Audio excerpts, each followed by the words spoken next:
Olá, meu nome é Tatiana, eu sou enfermeira. Atualmente, eu trabalho no NEPAV, que é o Núcleo de Estudos, Prevenção e Atenção às Violências, né? Sou responsável pela área técnica de vigilância das violências.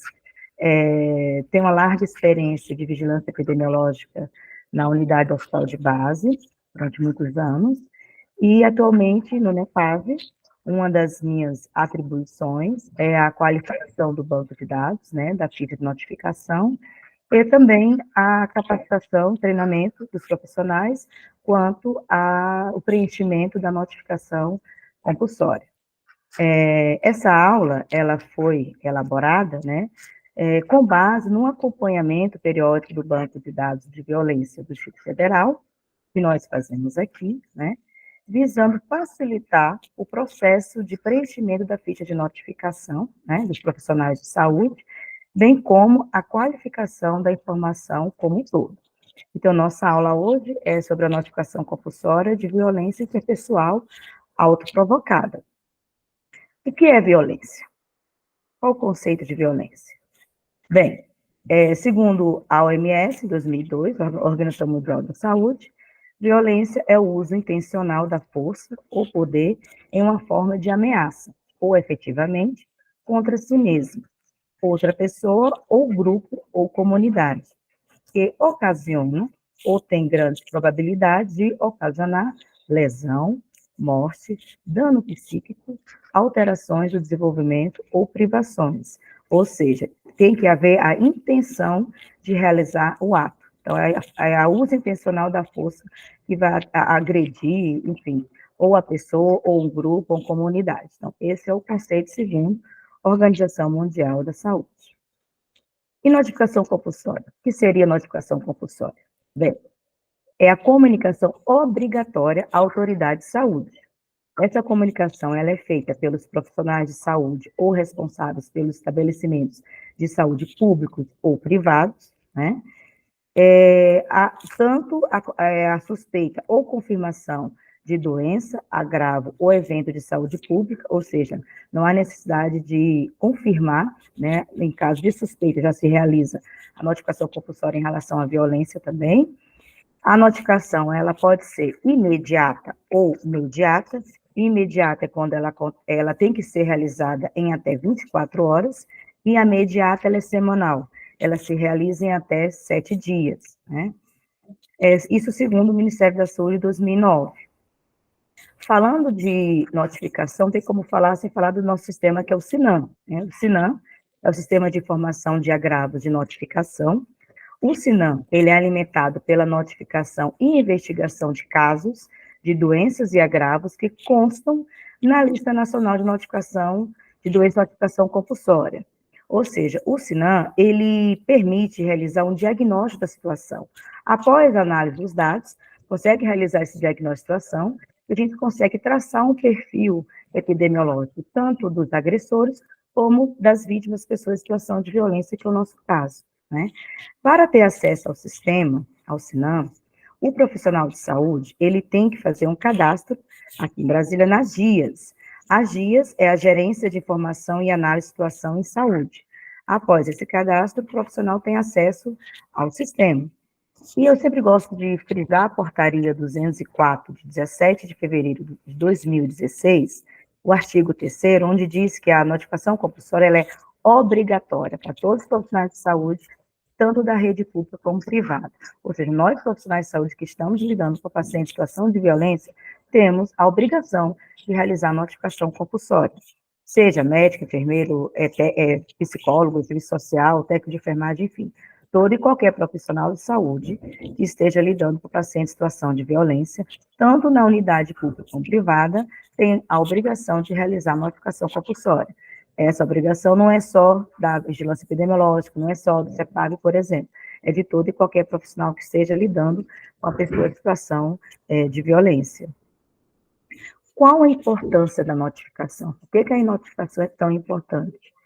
Infelizmente, alguns profissionais não dão tanta importância. A gente sabe de vários fatores que levam a essa importância. Aqui eu vou trazer alguns fatores. Primeiro, tomada rápida de decisão. nós lidamos com pessoas em situação de violência. Então, na violência sexual, por exemplo, a paciente na violência da fase aguda, em até 72 horas, ela deve ser encaminhada para receber o kit de profilaxia de ST, HIV, receber a contracepção de emergência para evitar uma gravidez indesejável, fazer as sorologias e ser encaminhada também para a rede de atendimento especializado, que são os CEPADs, que eu vou falar mais da frente, para ter o atendimento multidisciplinar. Já no caso da violência autoprovocada, tentativa de suicídio, esse paciente, quanto antes ser encaminhado para a rede, para ter assistência, para ter o atendimento na fase aguda, se por acaso ele tomou um remédio de intoxicação, se por acaso ele teve alguma fratura, caiu do prédio, por exemplo, ele tem que ter o atendimento imediato, né, na fase aguda, e posteriormente ser encaminhado para atendimento na rede de saúde mental, para tratar a doença mental, para evitar com que ele tenha novas recidivas, né, de tentativa de suicídio, que a gente sabe que o número é muito alto, infelizmente. Então, uma das importâncias da notificação é a tomada rápida de decisão.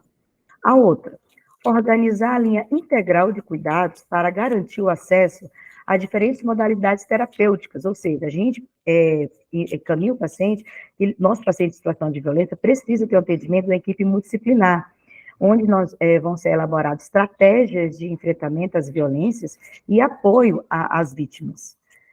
Outra importância é mobilizar a sociedade acerca do impacto das violências. Como é que nós vamos conseguir realizar esse impacto na sociedade se a gente não tem os dados oficiais? Para ter os dados oficiais, é necessário realizar a notificação compulsória, que é preencher a ficha e, posteriormente, digitar essas informações no SINAM.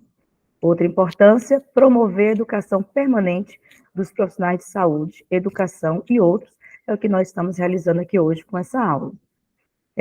Democratização da informatização.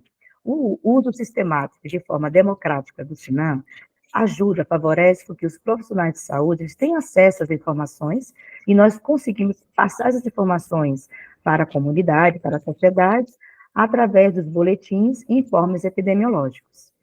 A outra importância é um instrumento relevante para auxiliar o planejamento da saúde, definir prioridade de intervenção. A gente consegue promover políticas públicas, tanto na prevenção, na intervenção. E para promover políticas públicas, a gente precisa de dados oficiais. Então, é um instrumento relevante a notificação para isso. E permite a avaliação do impacto das intervenções.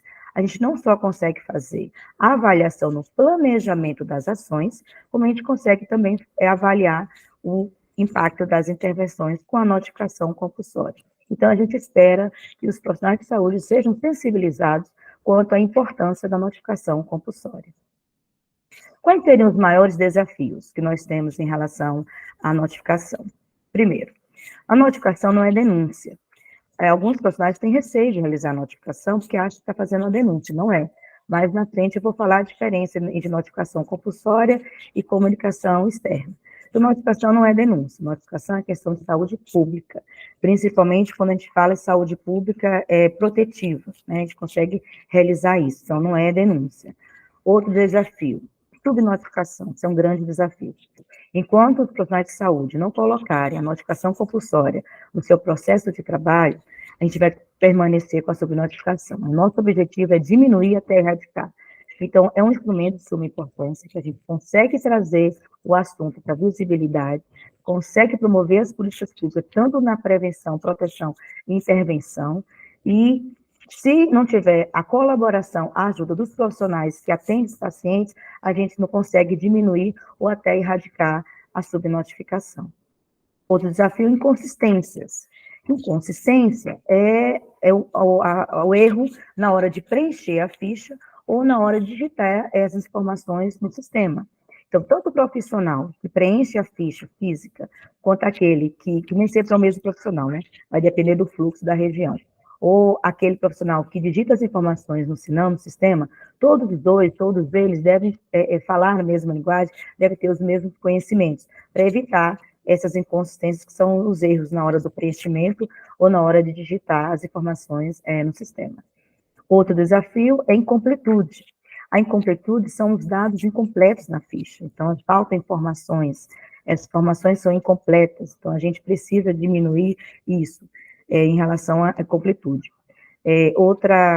Outro desafio seria notificar, não é descrédito para o Estado, município ou região de saúde. Ao contrário, em vez da equipe, em vez da região, em vez da unidade, achar que é um descrédito para a sua região ter um número maior de notificação de violência, deveria ter orgulho em saber que sua equipe, que a sua região está trabalhando para trazer o assunto para a visibilidade e ajudar a promover as políticas públicas e também ajudar as medidas protetivas para a população, para ajudar as pessoas que estão em situação de violência. Então, não é descrédito, ao contrário, isso é orgulho para a equipe que está fazendo o trabalho correto, né, em relação à notificação compulsória, essa sensibilização dos profissionais quanto à importância de notificar. E a questão do outro desafio, alta rotatividade dos profissionais nas unidades. Então, a gente sabe, dependendo da unidade, que existe essa troca de inspetores, troca de unidade, então, tem esse desafio muito grande. A gente consegue realizar um treinamento no mês, daqui a alguns meses, a equipe que foi treinada já não é mais a mesma. Então, cabe a gente, nós somos facilitadores. Todas as informações que nós recebemos, nós devemos passar adiante, né? Então, cabe a gente que recebeu a informação, que foi treinado, repassar as informações para a equipe que está junto, a equipe que vai chegar, para diminuir as inconsistências, subnotificação, enfim. Então, um dos maiores desafios que nós temos é a alta rotatividade. E a gente sabe que a falta de informações confiáveis, né, pode comprometer tanto a formulação de indicadores de saúde e estudos epidemiológicos, quanto a implementação de medidas para melhorar o nível da vida da população. Em relação à responsabilidade jurídica do profissional, nós temos no artigo 5º da Lei Federal 10.788, que fala: a inobservância das obrigações estabelecidas nesta lei constitui infração da legislação referente à saúde pública, sem prejuízo das sanções penais cabíveis. Ou seja, o profissional de saúde que não realiza notificação, ele pode, além dele realizar a parte penal, ele também vai responder no Código de Exercício Profissional. Então, ele pode resolver tanto na área penal, como no Código de Exercício Profissional. E o Código Penal, no artigo 269, fala que deixar de denunciar a autoridade pública doença grave ou evento cuja notificação é compulsória, ele tem a pena de detenção de 6 meses a 2 anos e multa também. Aqui eu trago a imagem de um iceberg. O iceberg ele tem esse formato que na parte superior, que é visível, é uma parte pequena. Lá no fundo, lá na profundidade, é a parte maior deles, a parte maior do iceberg. E com isso eu faço uma comparação com a subnotificação. Então a subnotificação está lá embaixo, está lá na invisibilidade. A gente precisa trazer esse assunto para a visibilidade. Enquanto a subnotificação existir, enquanto o assunto estiver na invisibilidade, nós estamos permitindo que as pessoas em situação de violência continuem sendo violentadas. Seja criança, seja mulher, seja adulto, idoso, indígena, população LGBTQIA+, enfim. Por isso, a nossa preocupação em sensibilizar os profissionais, a nossa preocupação em reduzir e até, quem sabe, um dia erradicar a subnotificação. A portaria 1271, de 6 de junho de 2014, ela lista a Lista Nacional das Doenças de Agravo e Notificação Compulsória. Só que ela trouxe para a gente que a violência doméstica, sexual e outras, ela está nessa lista.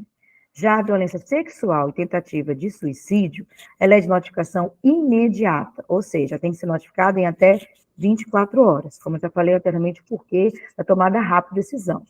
Além da notificação compulsória, se faz a comunicação a nível municipal, e aqui em Brasília se comunica ao NEPAV, nós NEPAV. Então, através do e-mail, nepave.gvedante@saude.df.gov.br, você vai informar o nome completo, o nome da mãe, data de nascimento, número do SINAM, SES, MV, endereço, telefone. Com essas informações, nós temos aqui a equipe, que temos a planilha, a gente separa, então tem os pacientes de violência sexual são encaminhados para os NUPAVs de cada região, para ser encaminhados para os CEPAVs para ser atendidos, e a tentativa de suicídio, a gente está fazendo a planilha para encaminhar para a DISAM, para ser encaminhado para o CAPS. Essa parte nós estamos ainda em articulação com a DISAM para saber qual o melhor fluxo que vai ser enviado a esses pacientes para o atendimento quanto antes na saúde mental. Quais são os tipos de violência que nós notificamos que tem na ficha, né, de notificação? Lembrando que os casos suspeitos ou confirmados devem ser notificados, ou seja, eu não preciso confirmar a violência. Se houve a suspeita de violência, essa deve ser notificada, né? A nossa ficha de notificação, ela tem as violências interpessoal. Quais são as violências interpessoal? A física, psicológica, moral, tortura, sexual, tráfico de seres humanos, financeira, econômica, negligência, abandono, trabalho infantil, intervenção legal. Então, esses tipos de violência são a violência interpessoal que são de notificação compulsória. Nossa ficha tem tanto a violência interpessoal como a autoprovocada. Na autoprovocada, só 2 tipos de violência para título de vigilância epidemiológica são notificados, que é a tentativa de suicídio e a automutilação. Lembrando que, na ideação suicida, que é o primeiro passo, o paciente tem um pensamento, a ideia, o pensamento de morrer. Ele está querendo morrer, ele tem a ideia de morrer. É a ideação suicida.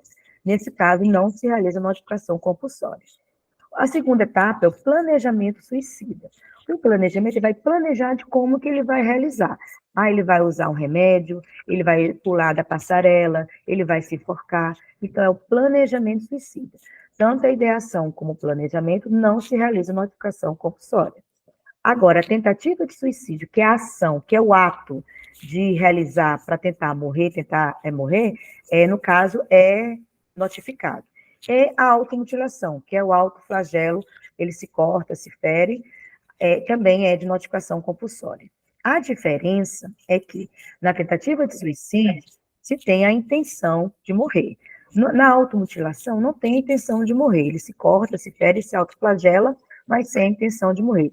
E para a questão de vigilância epidemiológica, na violência autoprovocada, esses 2 tipos são de notificação compulsória. Aqui eu trago a questão do mapa. Nós aqui em Brasília temos região de saúde, somos 7 regiões de saúde. Cada região de saúde nós temos NUPAV. O NUPAV, que é o Núcleo de Prevenção e Assistência à Violência. Ele coordena os CEPAVs, né? O CEPAV em cada região. Então, o CEPAV é o Centro de Especialidades para Atenção às Pessoas em Situação de Violência Sexual, Familiar e Doméstica. Então, cada região tem o seu NUPAV e os CEPAVs. E, fora isso, no HMIP tem também a referência distrital, que é o Programa Violenta, e o Programa PIGL, que é o Programa de Interrupção Gestacional Previsto em Lei, que também funciona no HMIP. Então, aqui eu trago, a título de curiosidade, informação, que nós temos os centros especializados para serem encaminhados pacientes vítimas de violência sexual, familiar e doméstica, para o atendimento multidisciplinar. Os CEPAVs, eles têm um atendimento, alguns, né, acompanhamento biopsicossocial, para ajudar as pessoas no tratamento dos agravos, né, causados pela violência, tanto sexual, familiar ou doméstica, bem como também a gente tentar romper essa cadeia de violência. Aqui eu trago, no quadro central, a rede de flores, que são todos CEPAVs, com endereço. Posteriormente a essa aula, eu vou anexar também, junto à aula, vários documentos importantes para serem pesquisados. Um desses documentos é a questão do endereço de cada CEPAV, onde está em cada região, para ficar melhor facilitar para os profissionais de saúde. Nós temos aqui o programa Alecrim. O programa Alecrim, ele atende autor, né, de violência sexual, mas é um programa, esse autor ele é encaminhado de forma judicializada, né, porta aberta. E temos o PIGL, que é o Programa de Interrupção Gestacional, previsto em lei, que ocorre lá no HMIB, onde os pacientes são encaminhados para a interrupção nos casos previstos de leis. Um dos casos é a violência sexual. Quando não se notifica? No caso da notificação da violência comunitária extrafamiliar. A violência comunitária extrafamiliar, ela ocorre na pessoa do sexo masculino, de 20 a 59 anos, onde ocorre uma violência física, briga de gangue, briga de vizinhos, briga no estádio de futebol. Então, quando ocorre essa violência física, da pessoa do sexo masculino, de 20 a 59 anos, não se notifica. Agora, qual é a exceção? A exceção quando essa violência ocorre com crianças, adolescentes, mulheres, pessoas idosas, indígenas, pessoas com deficiências e população LGBTQIA+, que são população de grande vulnerabilidade. Então, a pessoa do sexo masculino, de 20 a 59 anos, que houve alguma violência física extrafamiliar, se for uma pessoa indígena, pessoa com deficiência e a população LGBTQIA+, se realiza a notificação porque é exceção. Aqui eu trago a lista nacional de notificação compulsória, que tem todos os agravos. Ela é formada, a última coluna é semanal, que é até 7 dias, né? E a imediata, que é até 24 horas, tanto a municipal, estadual, Ministério da Saúde. Bem, aqui eu trago a informação, o item 30, intoxicação exógena, que pode ser por substâncias químicas, incluindo agrotóxicos, gases tóxicos e metais pesados. Quando você estiver diante de um paciente na sua unidade, por intoxicação exógena, e foi causado, né, o que causou foi por tentativa de suicídio, nesse caso se realiza 2 notificações. Uma notificação para intoxicação exógena, que tem uma ficha apropriada para ela, outra para violência autoprovocada, tipo tentativa de suicídio. Agora, quando essa intoxicação foi acidental, não se realiza notificação para violência autoprovocada, tentativa de suicídio. Se realiza apenas a notificação para intoxicação exógena. Outra observação: se essa intoxicação foi acidental e houve a negligência dos pais ou do cuidador, se faz a notificação compulsória para violência interpessoal, tipo negligência. E aqui, o último item, 48, lá embaixo, a gente vê que violência doméstica e outras violências, ela é de notificação semanal, o X está na última coluna semanal, em até 7 dias, e a violência sexual e tentativa de suicídio, ela é notificação imediata, em até 24 horas, para o município, no caso, é caminhado para o NEPAP. Quais são as violências que nós notificamos? Primeiro, criança e adolescente. Nós usamos a faixa etária preconizada pela Organização Mundial da Saúde, que o Ministério da Saúde também utiliza, que é criança de 0 a 9 anos e adolescente de 10 a 19 anos. Por que ele traz essa informação? Porque o ECA, Estatuto da Criança e Adolescente, usa outra faixa etária. Para o ECA, a criança é de 0 a 11 anos e adolescente de 12 a 18 anos. Então, quando ocorre violência com criança e adolescente, além da notificação compulsória, é obrigatória a comunicação externa ao Conselho Tutelar e às autoridades competentes. Lembrando que, segundo o Código Penal, artigo 217, é considerado estupro de vulnerável os menores de 14 anos que têm atividade sexual, mesmo que consensual. Se você encontrar pessoas de ambos os sexos, menores de 14 anos, que mantêm relação sexual, mesmo consensual, tem um namorado, a família, mesmo assim, deve-se realizar a notificação compulsória para violência sexual, porque é considerado estupro de vulneráveis menores de 14 anos, segundo o Código Penal, que tem relação sexual, mesmo que não seja violência, mesmo que seja consensual. E o outro fator é a questão da sífilis adquirida. Então, menores de 14 anos que têm um diagnóstico de sífilis adquirida, deve-se realizar a notificação compulsória também, fora a notificação para sífilis, né? Se realiza a notificação também de violência sexual, porque a sífilis adquirida, ela é adquirida através da relação sexual. E outro fator, gestantes. Então, gestantes menores de 14 anos também devem ser notificados para violência sexual, porque a atividade sexual com menores de 14 anos é considerado estupro de vulnerável. Então, nesses casos, se realiza notificação compulsória de violência sexual. A Unepab já lançou a nota técnica número 01/2021 sobre essa informação em relação à sífilis adquirida, notificação dos pacientes menores de 14 anos com sífilis adquirida. Outra violência que nós notificamos é a violência contra a mulher, em todas as idades.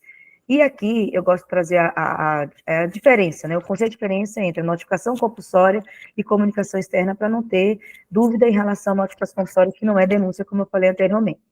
Notificação compulsória tem fins epidemiológicos. Então, é um processo que ocorre dentro da rede da saúde pública.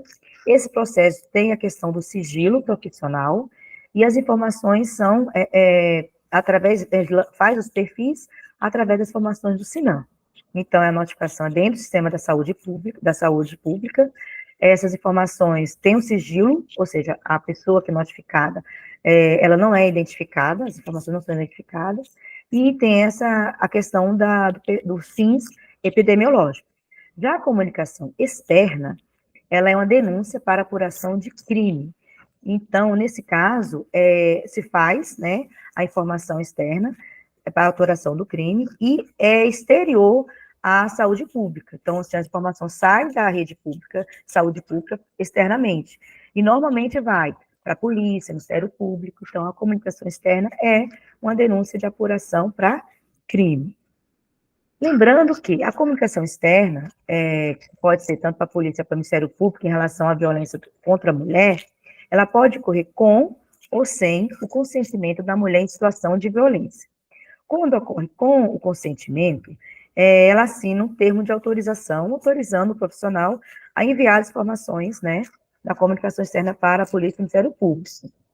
Esse referido termo, se o profissional enviar a informação sem esse referido termo de autorização, ele pode estar quebrando a questão do Código de Ética Profissional que todo profissional tem, né? A questão do sigilo profissional. Mas existe uma exceção. Qual é a exceção? Quando é encaminhado sem o consentimento da mulher em situação de violência. Quando ocorre uma grave situação de violência da mulher, então há a comunicação externa, né? A juiz da autoridade sanitária, sem o consentimento, mas com o conhecimento prévio, tanto da mulher ou da pessoa responsável por ela, ou do responsável. E, na Lei 10.778 de 2003, o artigo 3º, fala o seguinte, parágrafo único: a identificação da vítima de violência referida nesta lei, fora do âmbito dos serviços de saúde, somente poderá efetivar-se em caráter excepcional, ou seja, exceção, em caso de risco à comunidade ou à vítima, a juízo da autoridade sanitária e com conhecimento prévio da vítima ou do seu responsável. Então, se há risco para a comunidade, risco para a violência, se faz a comunicação externa, né, com conhecimento prévio da vítima ou do seu responsável. Quais as outras violências que são notificadas? Violência contra idosos, são pessoas acima de 60 anos, de ambos os sexos. Além da notificação compulsória, se faz a comunicação às delegacias especializadas, ao Ministério Público e aos conselhos do idoso. Quando ocorre violência à pessoa indígena, todas as idades e ambos os sexos, também se faz a notificação à FUNAI e ao Distrito Sanitário Especial Indígena. Ou seja, além da notificação compulsória, se faz a comunicação. Quando ocorre violência com pessoas com deficiência, todas as idades e ambos os sexos, além da notificação compulsória, se faz a comunicação também à autoridade policial, ao Ministério Público. E quando ocorre a violência na população LGBTQIA+, todas as idades e ambos os sexos, também se faz a notificação compulsória e a comunicação às autoridades especializadas. Aqui eu trago a ficha de notificação. Nossa ficha de notificação que nós usamos aqui em Brasília é a última referência aqui embaixo, 7/2015. Essa referência 2015, a que nós usamos, ela teve duas mudanças, duas alterações. A primeira foi incluído aqui no item 54, onde está essa seta, a lesão foi autoprovocada. Então, esse item foi acrescentado, que anteriormente não tinha, e é onde esse item vai diferenciar a nossa ficha da violência interpessoal da autoprovocada. Fora esse item, no final da ficha, não tem mais o campo onde o profissional que preenche de identificar. Então, não tem mais o campo de identificação. Então, quem preenche a ficha não precisa se identificar. Então, houve essas duas mudanças na nossa ficha de notificação, que é a ficha que a gente faz aqui. Eu vou falar detalhado passo a passo, mas lembrando que nós temos o instrutivo Viva, né, do Ministério da Saúde, que tem lá falando passo a passo do preenchimento da ficha de notificação, e também nós do NEPAB, o ano passado, 2021, também elaboramos o instrutivo, que tem todo o preenchimento da ficha de notificação, passo a passo, para evitar as inconsistências e incompletudes. Eu vou deixar esses documentos também anexados junto nessa aula, tá? Então, aqui, dados gerais. Quem vai falar dos dados gerais? Nós temos a data de notificação, e a data da ocorrência de violência.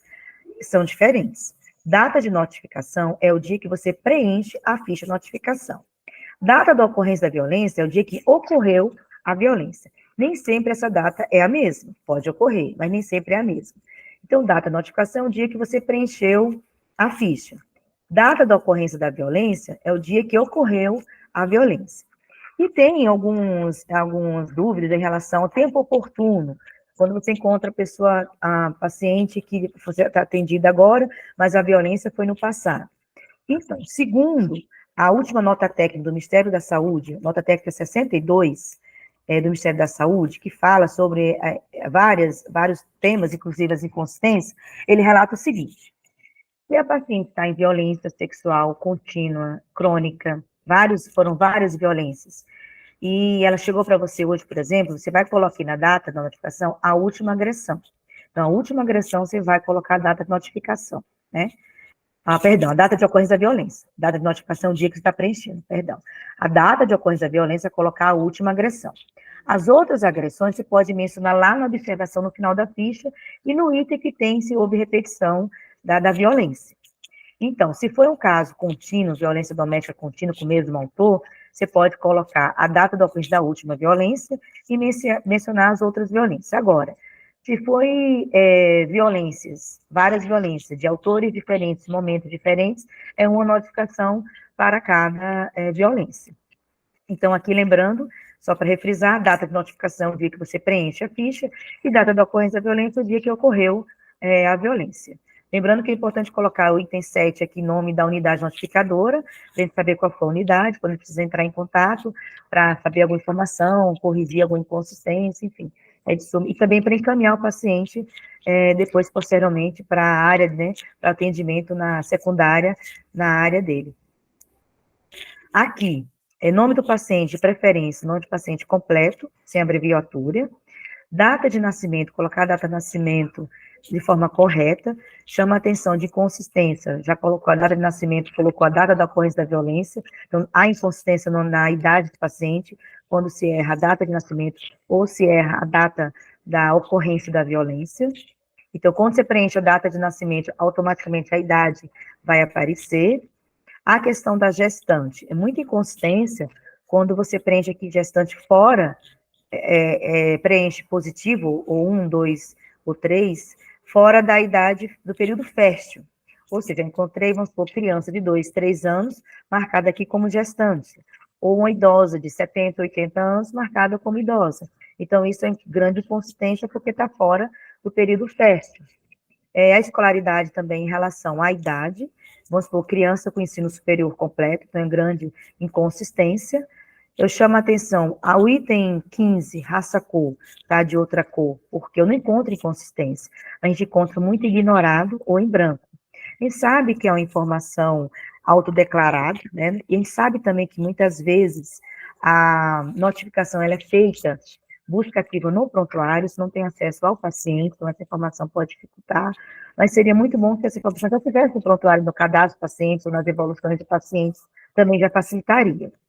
Então, a gente precisa ter esses dados fidedignos, oficiais, com o menor número de ignorado ou em branco, porque nós trabalhamos com políticas públicas. E para trabalhar com políticas públicas, tem que ter os dados fidedignos. E como é que a gente vai manter esses dados fidedignos se a gente não tem essas informações, se a maioria da informação é ignorada ou em branco? Além disso, nós aqui do NEPAV, nós temos um indicador, esse item 15 tem um indicador no PQAVS.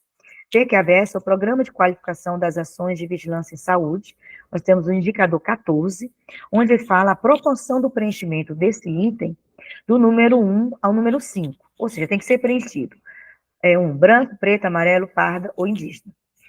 E evitar o ignorado, né? Só que a nossa meta nesse indicador é 95% do preenchimento das fichas de violência com essas informações do 1 ao 5. E hoje, atualmente, nós estamos em 59,15% de preenchimento. Esse número já melhorou. O nosso trabalho de sensibilização, de capacitação, de treinamento, contato direto com as equipes, esse número já melhorou. Mas a gente precisa melhorar mais. Então, evitar um número maior, a informação de ignorado, não só no item 15, como nos outros itens, outros campos, né, da ficha de notificação. E lembrando, como eu falei, muitas vezes a notificação é feita no busca ativa, no prontuário não tem acesso, mas se puder ter acesso a essa informação, às vezes o paciente volta na sua unidade, às vezes tem contato com a equipe que atendeu o paciente, é de suma importância. Outras coisas em relação à escolaridade de inconsistência, escolaridade com ocupação. A ocupação, vou falar mais na frente, a ocupação. A ocupação, vamos supor, escolaridade. Você põe lá ensino superior, ensino médio, e na ocupação põe médico, enfermeiro, professora. A gente sabe que para essas profissões precisa ter o ensino superior. Então, a escolaridade é com inconsistência em relação à ocupação. Aqui, em relação aos dados de residência. Os dados de residência do paciente é de suma importância. A gente tem muita inconsistência em relação a esses itens. Lembrando que para preencher esses campos, a pessoa que faz o preenchimento, que digita as informações do SINAM, principalmente, tem que estar com acesso à tabela da Codeplan. A tabela de Codeplan tem lá as informações de bairro e distrito. Então, para preencher essas informações, tem que estar junto com essa tabela. Eu vou deixar essa tabela também anexada junto com a aula. Então, em Brasília, se a pessoa mora em Brasília, a UF vai ser DF, não tem como ser outra informação, vai ser DF. O município vai ser Brasília. Se o UF é DF, o município vai ser sempre Brasília. Por que eu chamo a atenção? Eu encontro muita inconsistência em relação a isso. Aqui no local de Brasília, coloca Plano Piloto, coloca Janote, Telhante, Samambaia, Planaltina, e não é. Essas informações é aqui no distrito, que é a RA, Região Administrativa. Então, no item 21, você vai colocar o distrito, que é a região administrativa. Tudo isso de acordo com o endereço do paciente. E o bairro, você vai colocar a localidade, que é a primeira coluna que está na tabela da Codeplan. Então, todas as informações tem nessa tabela de acordo com o endereço do paciente. Nós trabalhamos com pessoas em situação de violência. Muitas vezes a pessoa não tem um endereço fixo, muda de vários endereços, né? Não quer passar o endereço que está, às vezes está em abrigo especial, proteção especial. Então, as informações precisam ser colocadas. No caso, se a paciente tem vários endereços ou não quer passar o endereço dela, você pode pedir para ela o endereço de uma pessoa de confiança, tanto endereço como telefone. Alguém de confiança que a gente possa entrar em contato depois. Se for pessoa moradora de rua, por exemplo, que não tem um endereço fixo, mas a pessoa fica maior tempo numa área, vamos supor, fica às vezes na rodoviária, perto da unidade básica, perto de um restaurante, uma padaria, enfim, ou no viaduto, ou numa parada de ônibus, colocar essa referência, no ponto de referência aqui de preferência 28, qual o local que a pessoa fica, para depois a equipe, se precisar ir atrás, entrar em contato com essa paciente. Além de colocar que é morador de rua, tem o item 55, que também fala dessa informação mais na frente, eu vou colocar. Então, aqui é importante as informações para evitar as inconsistências em relação ao município, bairro e distrito, e em relação ao endereço e telefone do paciente, né, de residência do paciente. Aqui, o nome social na ficha, a gente tem um campo para preencher, mas na hora de digitar essa informação no SINAM, não tem esse campo para ser preenchido lá para digitar. Então, o nome social se coloca lá na observação no final da ficha.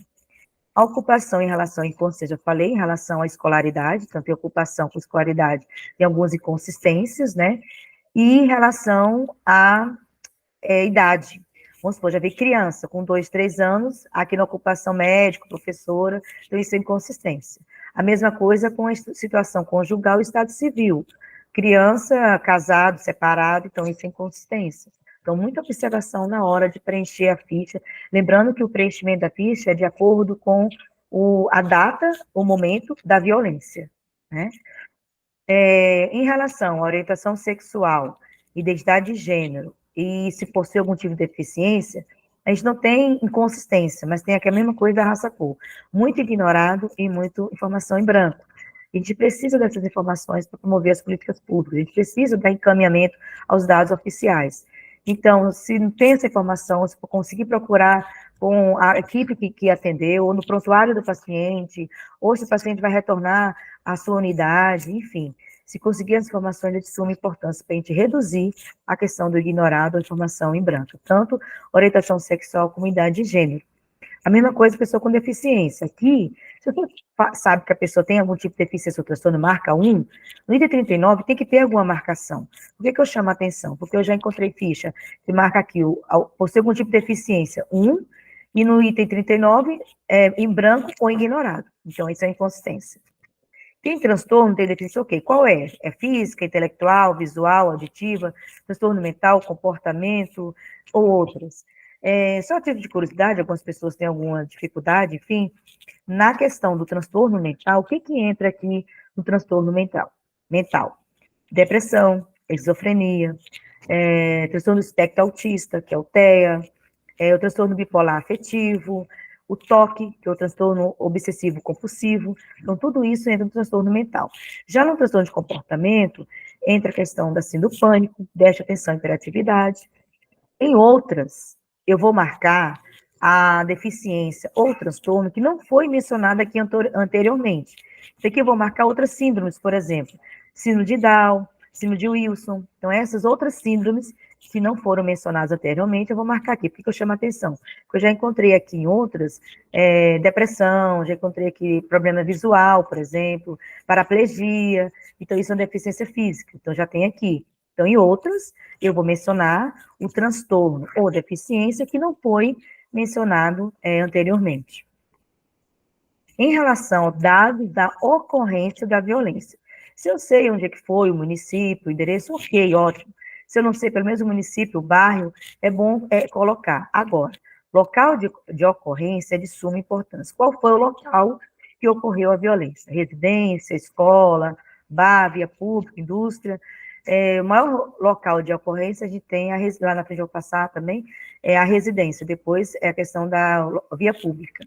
Então, essa informação é de suma importância. Outros, a mesma coisa. Eu vou mencionar aqui o local que não foi mencionado anteriormente. Aqui eu posso colocar universidade, hospital, aliás, hospital, unidade básica, UPA, que às vezes o paciente em tentativa de suicídio, eu já encontrei vários pacientes assim, que está com a doença mental, ele fez a tentativa anteriormente, foi internado, fez a tentativa no hospital, ele recebe alta, ou foge, ou é por evasão, enfim. Então, o local aqui em outros, eu vou colocar o local que não foi mencionado anteriormente. Item 53, ocorreu outras vezes? Ou seja, o paciente que, infelizmente, nós passamos em situação de violência, ocorreu outras vezes violência sexual, doméstica, então vou mencionar aqui. Tentativa de suicídio, da violência autoprovocada, que, infelizmente, tem outras tentativas também, se o paciente não for tratado, saúde mental, a doença mental não for tratada, ele tem outras tentativas, vou marcar aqui. E o item 54, como eu falei anteriormente, é o item onde vai separar a nossa notificação de violência interpessoal autoprovocada. Esse item 54 eu vou mencionar, se foi autoprovocada, eu vou mencionar sim. E o tipo de violência, mais na frente, vai ser tentativa de suicídio ou automutilação, como eu falei anteriormente. A violência, ela foi motivada, qual foi a motivação? Nós temos sexismo, homofobia, lesbofobia, bifobia, transfobia, racismo. O racismo em relação não só para negros, pode ser negros, quilombolas e pessoas indígenas, né? Intolerância religiosa, xenofobia, conflito geracional, situação de rua. Aqui eu chamo a atenção porque nós temos pacientes em situação de rua e muitas vezes esse item não é preenchido de forma correta. Se o paciente sofreu violência, paciente morador de rua, está em situação de rua, perdão, esse item tem que ser mencionado, né? Ou se o paciente tem deficiência e outros. Em relação à motivação da violência. Tipos de violência. Então, como eu falei anteriormente, nós temos a violência interpessoal e autoprovocada, né? Eu chamo a atenção para a violência autoprovocada. Se foi autoprovocada, só tem esses dois tipos de violência. Na ficha, e tanto para digitar, você tem que colocar o número 1 em outros, e escrever na ficha, e na hora de digitar no Sinan, vai digitar a informação. Ou vai ser tentativa de suicídio, ou automutilação. Né? Chama essa atenção porque eu já encontrei violência autoprovocada, que marca física, marca psicológica, enfim, não é. Ou é autoprovocada, ou é tentativa de suicídio, ou é automutilação. Quando nós estamos falando de violência interpessoal, se a paciente sofre violência doméstica, por exemplo, em relação a ela sofre violência física, sofre violência psicológica, às vezes sofre financeira, sofre sexual. Então, hoje, na mesma ficha de notificação, você preenche esses itens. Houve essa mudança, segundo a última nota técnica do Ministério da Saúde, a 62, né, que antigamente era uma notificação para cada tipo de violência. Hoje mudou. Hoje, se a violência é doméstica, se é um caso crônico com o mesmo autor, a paciente sofreu a violência doméstica, sofreu sexual, psicológica, física, financeira, enfim, marca-se os tipos de violência que ela ocorreu. Agora, se foi violências de momentos diferentes, autores diferentes, é um tipo de notificação para cada tipo de violência. Vou dar exemplo. A paciente sofreu violência sexual do ex-cônjuge, é um tipo de notificação. Teve a violência física, sei lá, do pai, por exemplo, é outro tipo de notificação, é outra notificação. Então, vai ser uma notificação para cada tipo de violência com autores diferentes. A mesma coisa a paciente sofreu uma violência sexual, está com trauma devido à violência, posteriormente ela fez uma tentativa de suicídio. Então, vão ser 2 notificações para a mesma paciente. Vai ser uma notificação para a violência sexual e outra notificação para a violência autoprovocada tentativa de suicídio. Porque foi em momento diferente, autores diferentes. São situações diferentes, tipos de violência diferentes. Então, para isso, é um tipo de notificação para cada violência. Quais são os meios de agressão que foi usado para a violência? Força corporal, enforcamento, objeto contundente é pedaço de madeira, ferro, que é diferente do objeto perfuro-cortante. Usa muito tesoura, lâmina, faca, facão, né?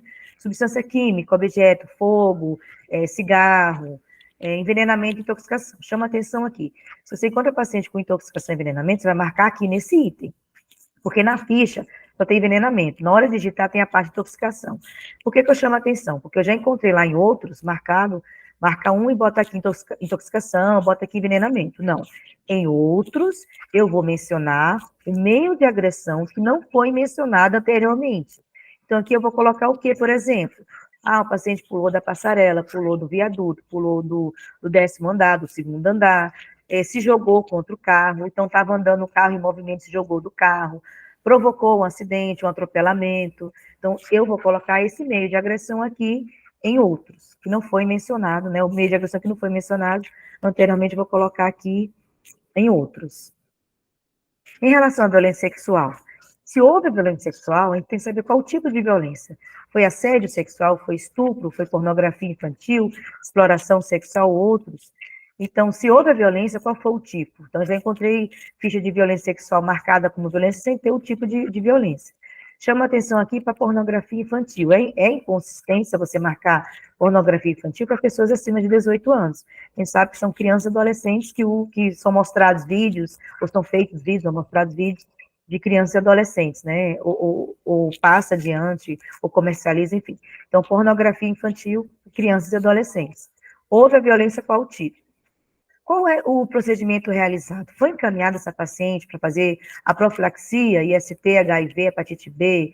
Foi feita coleta de sangue, coleta de sêmen, coleta de secreção vaginal? Ela foi encaminhada para receber a contracepção de emergência? Foi encaminhada posteriormente para o PIGL, que é aborto previsto em lei? Então, essas informações são importantes serem colocadas na ficha, também serem preenchidas, né? Aqui são os dados do provável autor da violência, aqui em relação ao autor da violência. Chama a atenção por quê? Vamos focar na violência autoprovocada, tentativa de suicídio. Se é tentativa de suicídio, automutilação, violência autoprovocada, o número de envolvidos vai ser uma pessoa. E o vínculo, grau de parentesco com a pessoa atendida vai ser sempre a própria pessoa. Se for violência autoprovocada, tentativa de suicídio ou automutilação, vai ser sempre a própria pessoa. Então, eu vou marcar número 1 aqui, a própria pessoa. Os outros vai ser número 2, não. Ok.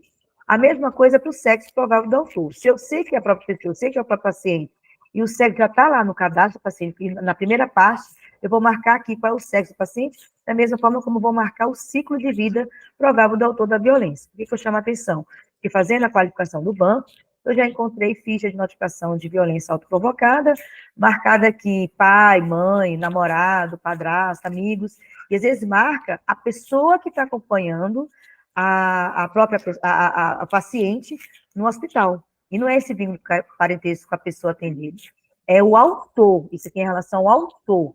Então, o autor da violência autoprovocada vai ser sempre a própria pessoa. Por favor, coloque o sexo e o ciclo provável, que tem lá no cadastro, né? Agora, em relação à violência interpessoal, a pessoa sofreu violência. Se eu sei o número de envolvidos, quantos autores, se foi um, se foi 2 ou mais, ok. Se eu sei, eu vou marcar. Se eu não sei, vai ser ignorado. Se eu tenho um conhecimento qual é o autor, eu vou marcar. Foi o pai, foi a mãe, o padrasto, a madrasta, o namorado, o ex, rarará. ex-namorado, patrão, chefe, se eu tenho um conhecimento, eu vou marcar aqui. Se foi outro e outros, eu vou marcar o autor que não foi mencionado aqui anteriormente. Por exemplo, o que eu vou marcar aqui?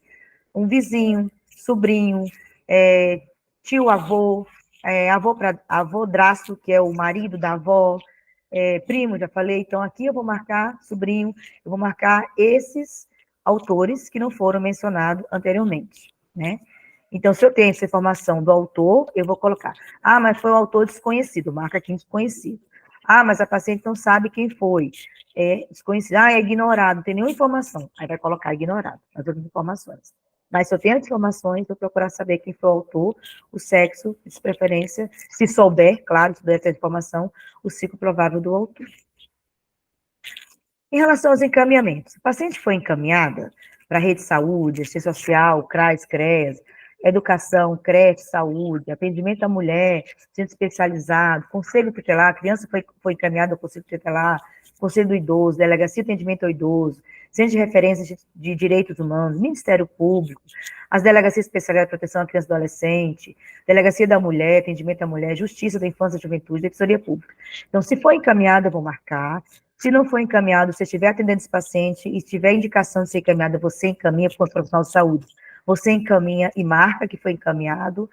Aqui, inconsistência, por exemplo, eu não vou encaminhar para o conselho tutelar a mulher de 35 anos, por exemplo, né? Não vou encaminhar para a delegacia da mulher, homens do sexo masculino, por exemplo, que seja do sexo masculino homem. Enfim, então essas inconsistências, né, que nós encontramos. Data de encerramento. A nossa ficha de notificação, ela não tem investigação. Então, a data de encerramento é a data que você digita as informações no Sinam. Então, o dia que você digita as informações, ou pode colocar a data da notificação. O dia da notificação também é o dia que você preencheu, tá? Já que nossa ficha não tem investigação. Aqui é o campo de observações, vai colocar as observações que você acha pertinente que não foram mencionadas na ficha, como, por exemplo, se é morador de rua, se está no abrigo social, se foi encaminhado para algum CEPAB, alguma coisa, se tem alguma informação, se está em proteção, se teve outras violências ou não, então você pode mencionar aqui nas observações. A questão também do nome social do paciente é colocada aqui nesse campo. Lembrando que nós não precisamos mais identificar o profissional que preencheu a ficha de notificação. Nossa ficha teve essa alteração, não tem mais o campo de preencher o profissional que realizou a notificação compulsória, fez o preenchimento da ficha. Aqui eu trago um breve histórico, né, do perfil do número de casos de violência notificados em série histórica do Distrito Federal. Lembrando que eu trouxe a série histórica de 2012 a 2022, a gente tem um número crescente aqui em relação a todas as violências, né? Esses dados foram puxados, são dados parciais, foram puxados de 8 de fevereiro de 2023, lembrando que nosso banco ainda não fechou o banco de 2022, não fechou. Aqui eu não trouxe de 2023, mas hoje eu já puxei hoje de manhã. Até o momento, até hoje, 15 de maio, nós temos 4.366 notificações de violência aqui do Distrito Federal. Nós temos recorde do ano passado, 2022, foram 10.660 notificações de violência, né?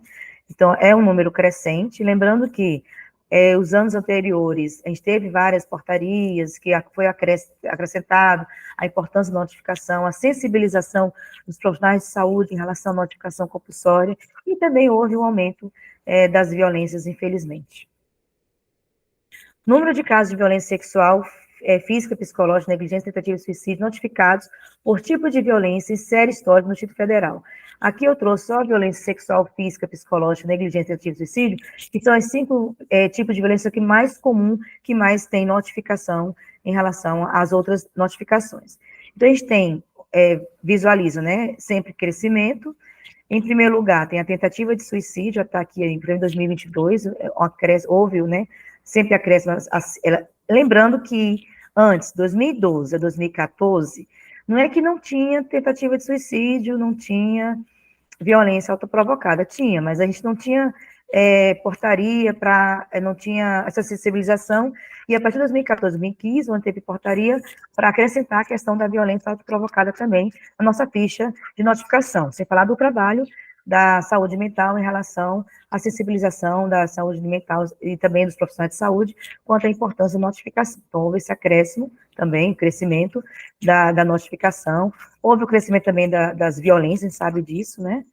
Em segundo lugar, a gente tem aqui em crescimento a violência física, depois a violência sexual, seguida da psicológica e, último, a negligência. Em relação à violência, em relação notificados por ciclo de vida em série histórica, por ciclo de vida, nós vemos aqui o crescimento do adulto, né, maior número de notificação, depois seguido do adolescente, que é o verdinho, depois a criança aqui, mais ou menos o roxinho, e o jovem adulto em crescimento de 2021 para 2022. Por último, o idoso. Então, em relação ao ciclo de vida, nós temos esses ciclos em relação à notificação compulsória dos 5 tipos de violência: sexual, física, psicológica, negligente e tentativa de suicídio. Em relação à notificação por sexo, nessa série histórica, nós temos um número sempre crescente, maior, né, em relação, e crescente, é o sexo feminino, que é esse azulzinho. E o masculino ocorre em menor quantidade. Isso quer dizer o quê? Que a violência não ocorre só no sexo feminino, ocorre também no sexo masculino, mas no sexo masculino com a menor proporção. Em relação à raça-cor, nessa série histórica, nós temos, em relação às notificações, olha o número, esse verdinho aqui, clarinho, é o número de ignorado. Olha a quantidade de informação ignorada nas notificações compulsórias, é muito alto. A gente precisa reduzir esse campo, a gente precisa aumentar essas outras informações aqui.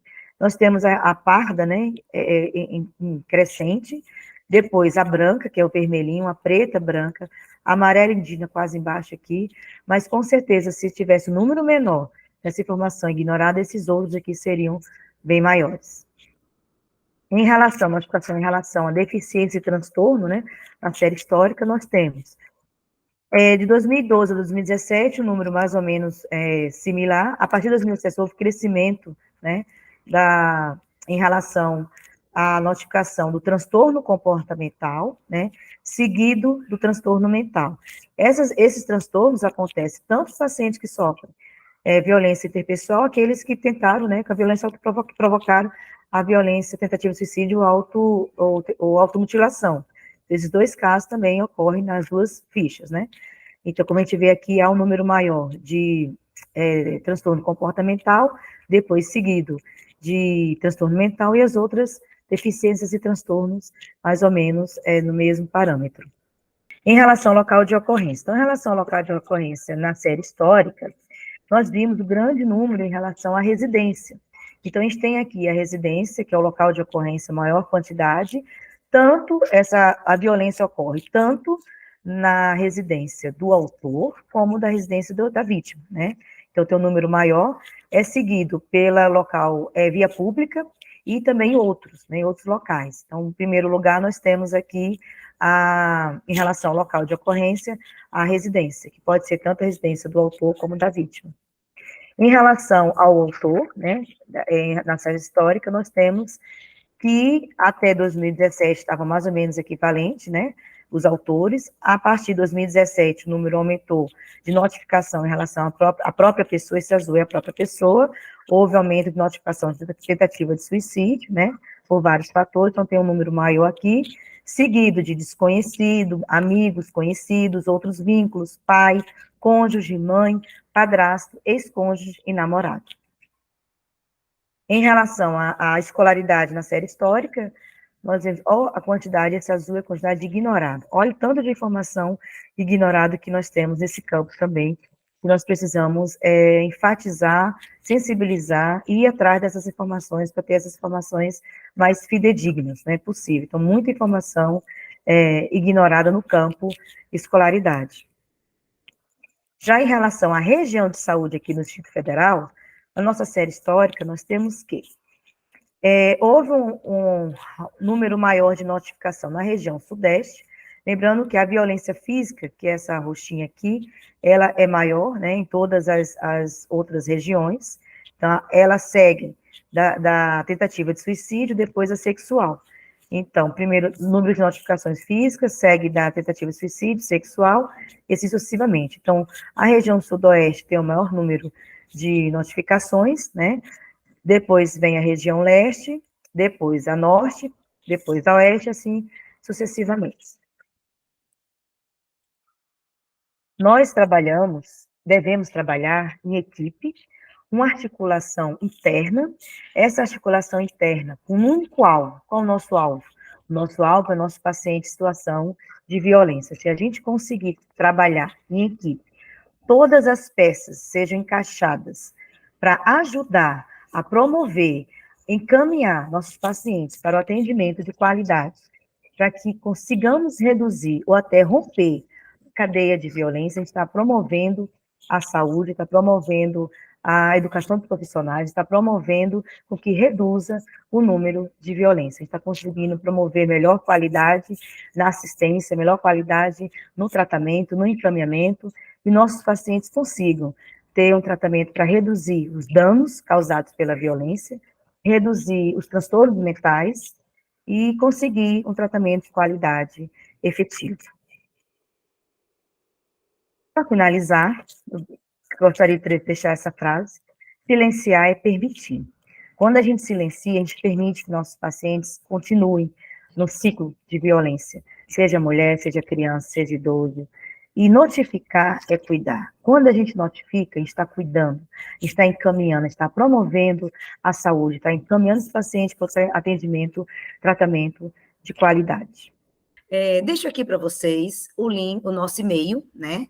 nepave.admc@saude.df.gov.br e o link no site da Secretaria de Saúde, onde tem todos os nossos boletins e informes epidemiológicos.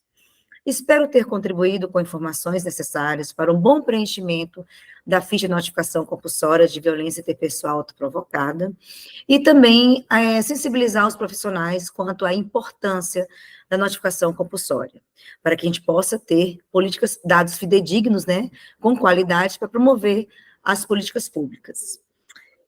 Qualquer dúvida, pode entrar em contato com a gente. Obrigada.